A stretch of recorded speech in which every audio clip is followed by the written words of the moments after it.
Hey everybody, I'm Scott with the Porter Group. Today's advice section is going to be looking at the FHA versus conventional loans.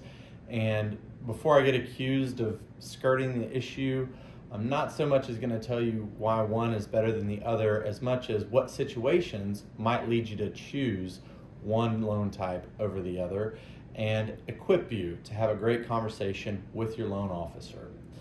So we're going to look at pros and cons of each, and anytime that we're talking about lending, we're going to talk about three things as to your loan pre-qualification. We're looking at your credit, your income, and assets.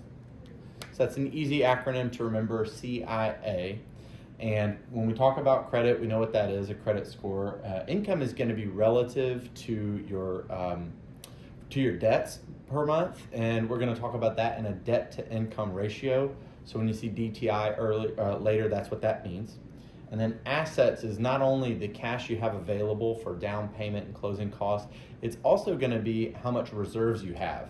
This is a 30-year loan most typically, and so when times are lean, do we have reserves somewhere that we can draw on in order to make our monthly payment? That's what lenders are looking for with assets. So let's start there in our pros and cons and talk about FHA. So when we talk about assets, one of the pros of an FHA loan is a 3.5% down payment. So that's the minimum required to put down on an FHA loan. And since there's not a lot of skin in the game, we're not at that 20% kind of historical typical loan structure, we do have a con here, and that is an MIP. It's a mortgage insurance premium. So because you don't have a lot of skin in the game, they are going to require that you purchase an insurance policy that if you default, the lender gets paid back for the loan that they issued. That's a con, especially with FHA, because it stays with you for the life of the loan until you refinance or sell the house. Let's talk about credit. So I like FHA because it's a little more forgiving on your credit score. So basically, if you can get approved with FHA, you can get approved. They're not going to penalize you with a higher mortgage insurance or a higher interest rate because your credit is marginally approvable. So hopefully that makes sense. And then also when it comes to income, FHA is going to allow for a higher debt to income ratio. See, that's where the DTI comes in again. So they're going to allow you to borrow more money. This might be a great option if, say, you had like a second job that you're a little bit loose with and you're not so much concerned with making your monthly payments as you are in getting into the home. Well, FHA might be a good option because you're going to get that good interest rate even though your debt to income looks high on paper because of the income that you're showing on paper. Another con here that's not really relative to the CIA, but certainly worth mentioning, is that it's kind of less competitive in the marketplace.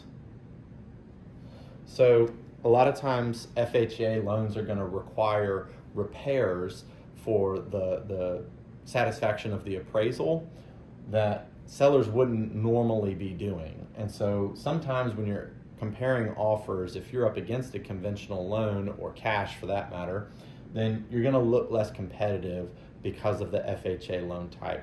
It's kind of unfair, but it definitely exists and something worth considering as you consider your loan options. Let's go over here and talk about the conventional loan. We'll kind of do the same order here, talking about assets first.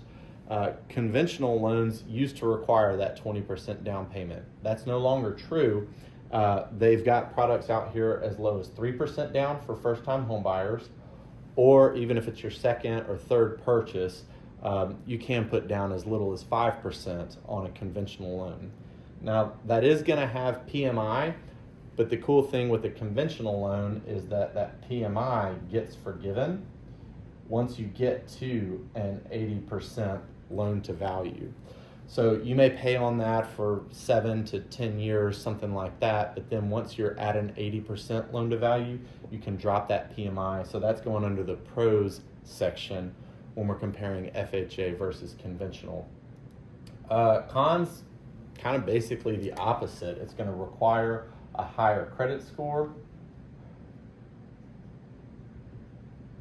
All right, so they will, if you're in the 600s, you can get approved for the conventional loan, but they may beat you over the head with a higher interest rate because on paper you look a little bit riskier. So that's definitely going into the cons section here. And again, the opposite, it's going to have a lower debt to income ratio